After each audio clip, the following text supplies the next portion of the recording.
The Great Christmas Race, the third Uncle Christmas story, written by Bertie and read by me, Richard Scott, for Storynori. Uncle Christmas is based on a character created by Wicked Uncle, the world's most brilliant online present store. Just before noon, the contestants in the Great Christmas Race lined up in the runway in front of the secret ice palace. Uncle Christmas sat astride his magic motor trike, letting the engine gently turn over. Chug, chug, chug. Every now and then he glanced impatiently at the time on his mobile phone. Bjorn, the purple elf, was checking all the harnesses of the A-team of reindeer that was to pull Father Christmas's oldest and best sleigh. It was the same sleigh that he had used to chauffeur Thor to his wedding. But the recently awoken reindeer were in a grumpy mood. "Every year Christmas starts earlier and earlier," grumbled Dasher. "Shops will be putting up festive decorations in August before too long." "How are we supposed to race?" moaned Prancer. "Unless we've had a proper breakfast. That handful of magic oats wouldn't make a snack." "Too right," agreed Vixen. "Racing my hoof. What's got into the boss? Is he having a midlife crisis?"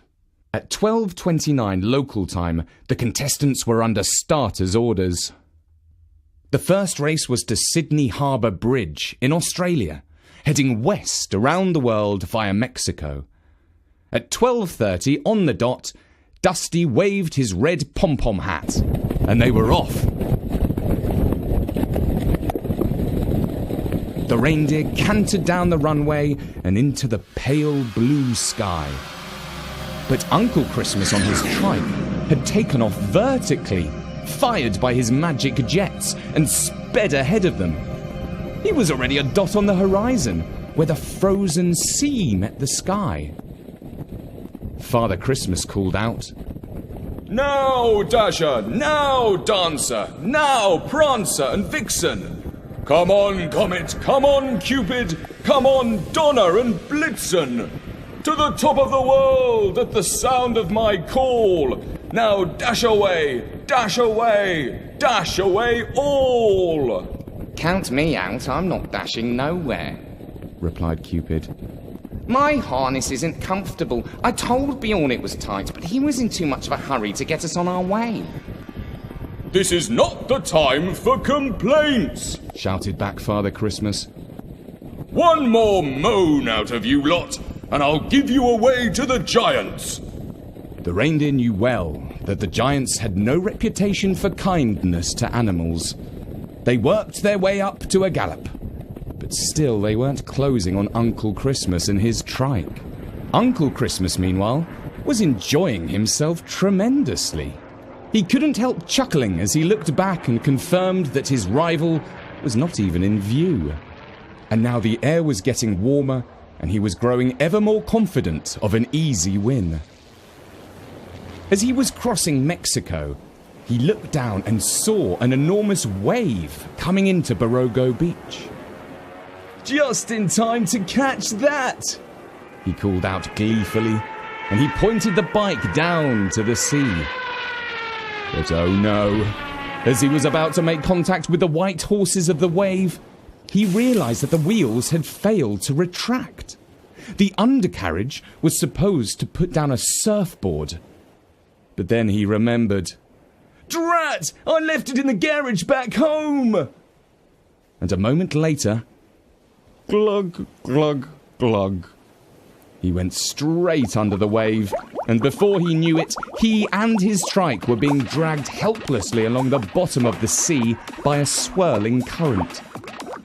By the time he reached the shallows and staggered out of the water, he was covered in bumps, bruises, and cuts.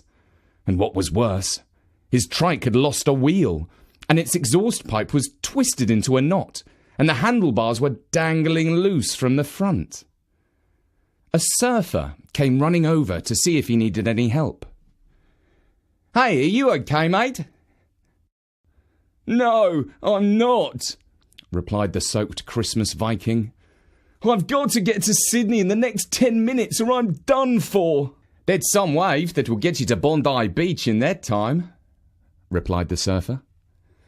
Fortunately, Uncle Christmas was a half-decent mechanic.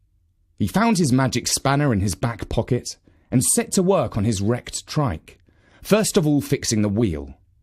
It took all his strength to untangle the exhaust pipe, a feat which amazed the onlooking surfers.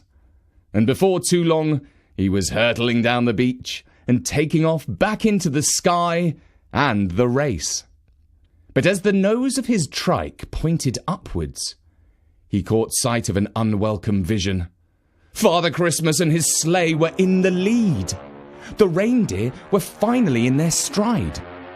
Uncle Christmas opened up his throttle, but the bike backfired and stalled. As he fell backwards towards the sea, he struggled to get it restarted, just succeeding in the nick of time to avoid a second dipping. In short, Uncle Christmas knew he had lost the race, and lost it badly. By the time he stuttered onto Sydney Harbour Bridge, Father Christmas and the reindeer were tucking into the magic mince pies that they had brought as a snack. Ho, ho, ho, said his brother, and each ho felt like a blow to Uncle Christmas's stomach. The second race was due to start in just under an hour. This time Father Christmas was kept waiting while a team of Aussie elves fixed Uncle Christmas's trike. When the machine had been checked over for anything that could possibly go wrong, the two brothers restarted the race on Bondi Beach. They took off and continued their circumnavigation of the world, this time heading towards Africa, Europe and Italy. This leg of the race was due to finish in the Colosseum of Rome. They both knew that if Father Christmas and the reindeer got there first, it would be all over. He would have won the best of three, and the final leg would just be for fun. It might be the case that Father Christmas, whom everyone knows has a kind and generous soul, held back slightly. He did not want to crush and humiliate his brother. Winning would be good enough for him. Whatever the truth of the matter, Uncle Christmas arrived first by a whisker. Unfortunately, what the brothers had failed to notice was that they had not only sped around the world, but ever since Sydney, they had been travelling backwards through time.